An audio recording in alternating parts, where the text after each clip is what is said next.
Good morning बच्चों।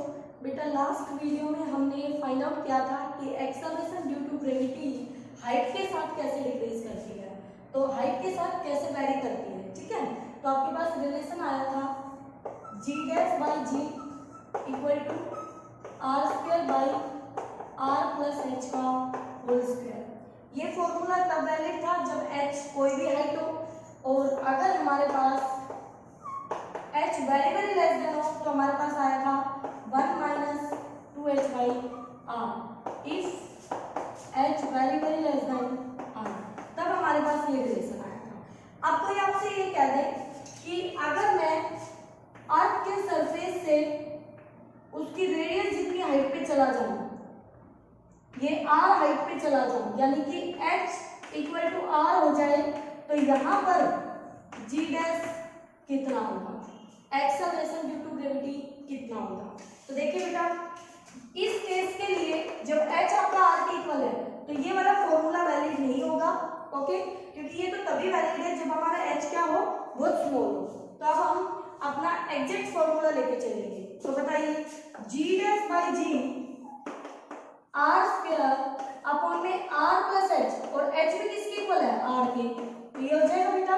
ठीक है, तो यहाँ से g dash by g r square upon में 2r का होल स्क्वायर यानी 4r स्क्वायर, r स्क्वायर से r स्क्वायर गया, तो मेरा g डैश कितना आ गया, g बाई 4। तो ये जो आपकी acceleration due to gravity surface पर है, यहाँ पर g है, ठीक है, सरफेस पर, उसकी 1/4 हो जाएगी।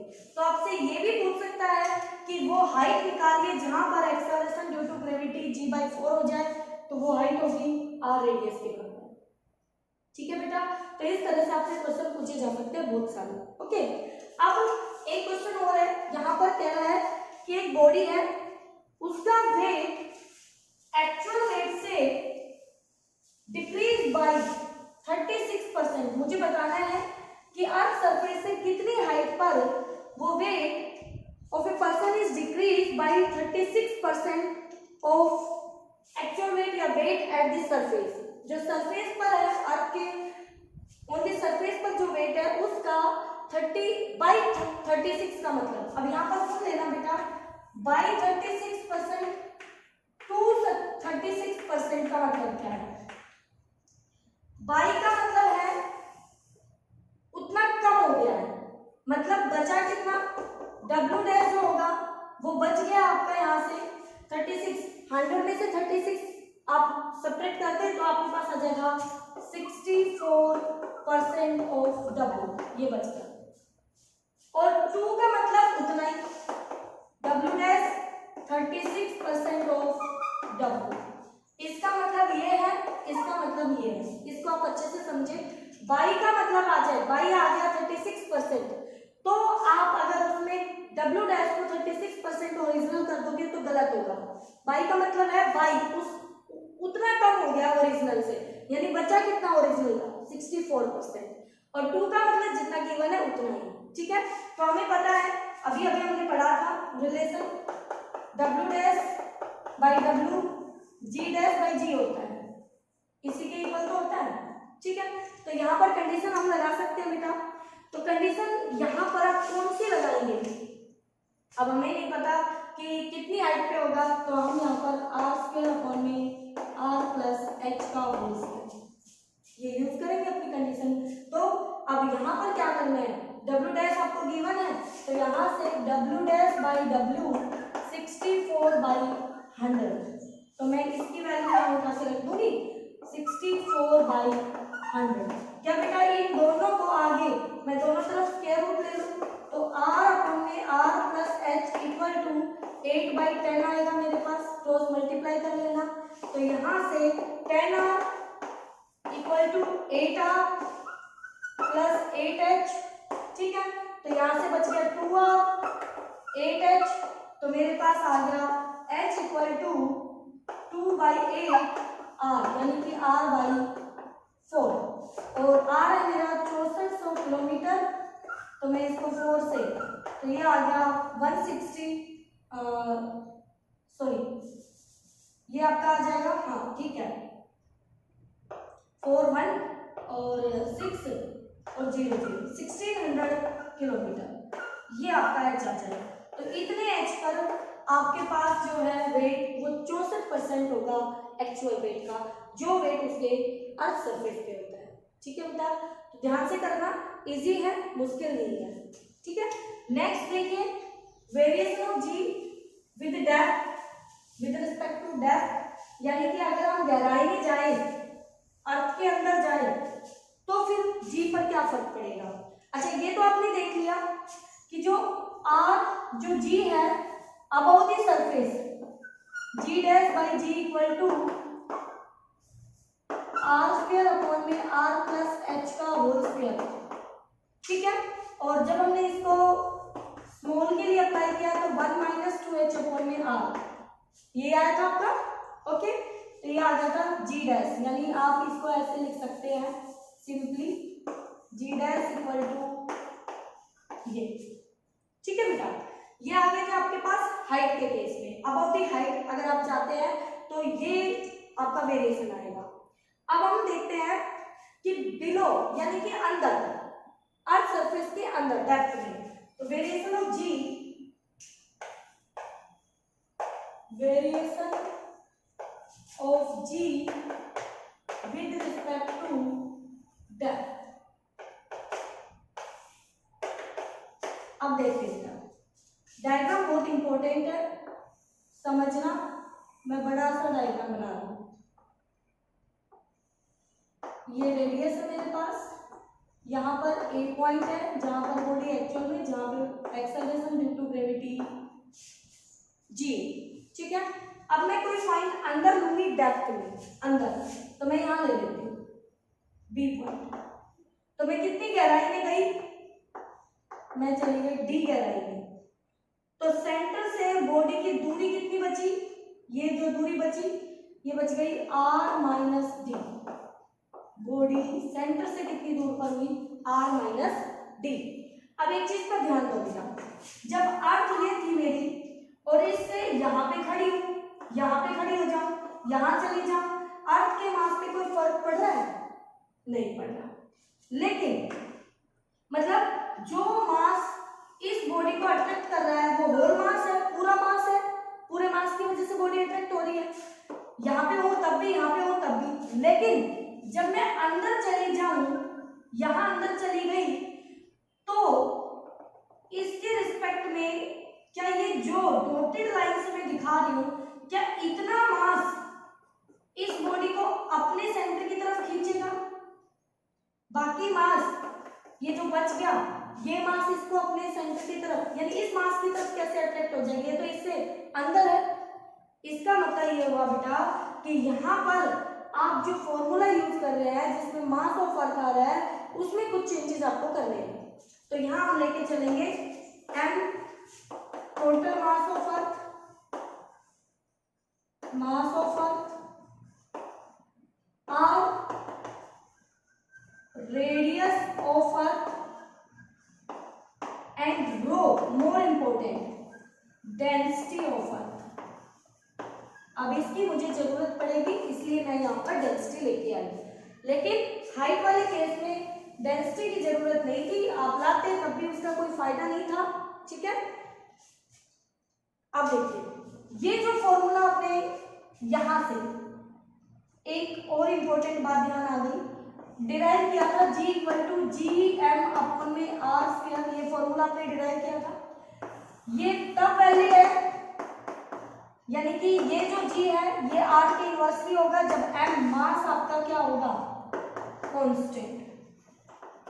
तो G यहाँ पर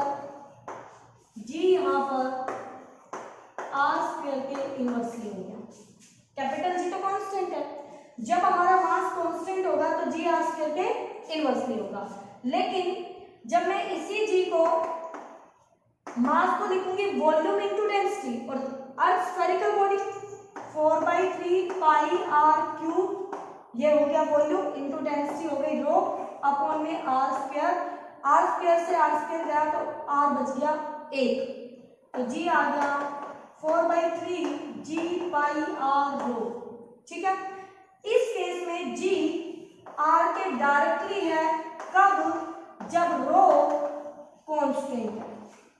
ध्यान रखना बेटा, दोनों इनके ऊपर कॉन्सेप्चुअल बेस्ड क्वेश्चन आ सकता है, ठीक है।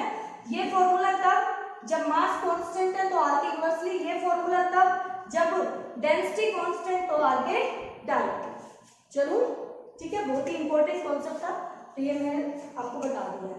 अब आ जाइए, तो बेटा मैंने जी लिखा, मैं लिखूंगी at a point g equal to G M upon में आर स्क्वायर, ठीक है।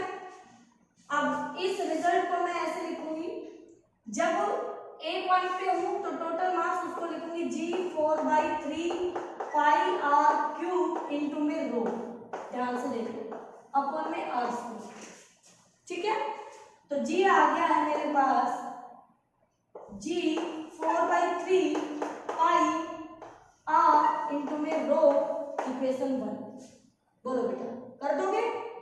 जब मैं बी पॉइंट पे पहुंचूंगी, एट बी पॉइंट, तो मेरे पास यही सारी बातें आएंगी, G dash equal to G M dash, क्योंकि अब सारा मास नहीं है पहले जितना, कम है, अपॉन में डिस्टेंस हो चुका है अब आर माइनस डी का whole square.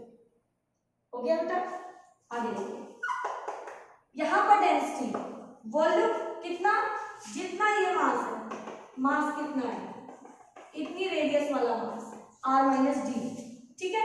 Are minus D radius वाला, तो 4/3 पाई आर माइनस डी का क्यूब इंटू में रो आर माइनस डी का स्क्वायर, 2 पावर से 2 पावर गई, 1 पावर बची, तो G dash equal to G 4/3 pi R minus D into में रो।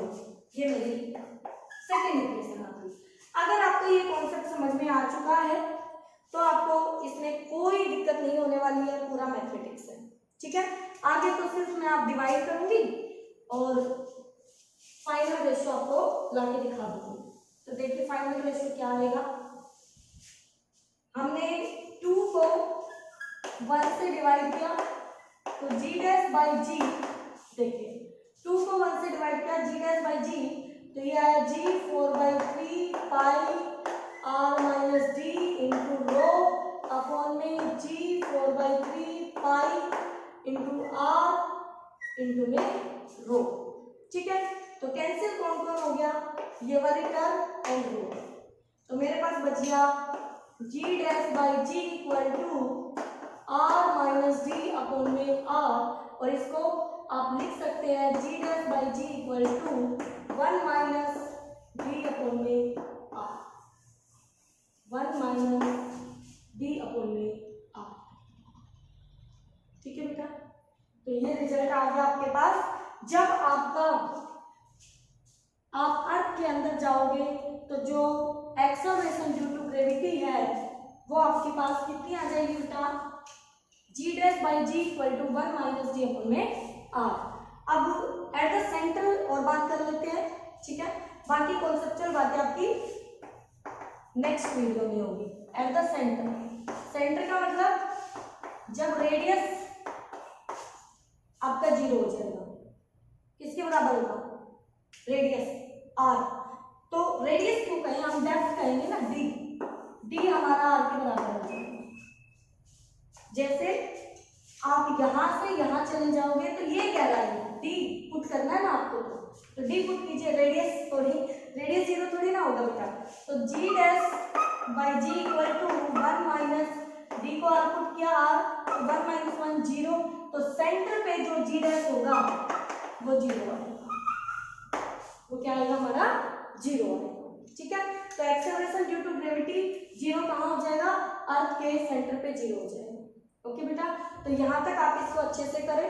इसमें फिर से वही परसेंटेज डिक्रीज के लिए बात करनी हो तो आप बता सकते हैं जी डैश बाई जी आपका आ चुका है, तो परसेंटेज डिक्रीज के लिए relation final minus initial upon में इनिशियल इंटू 100%, तो यहाँ पर इसको मैं लिख सकती हूँ G dash by G minus 1 into 100%, तो यहाँ value G dash by G की वैल्यू है 1 माइनस डी अपॉन में आर माइनस 1 इंटू में 100%, तो ये 1 से 1 कट गया बेटा, तो minus d by r into में 100%, ये आपका फॉर्मूला आ ठीक है।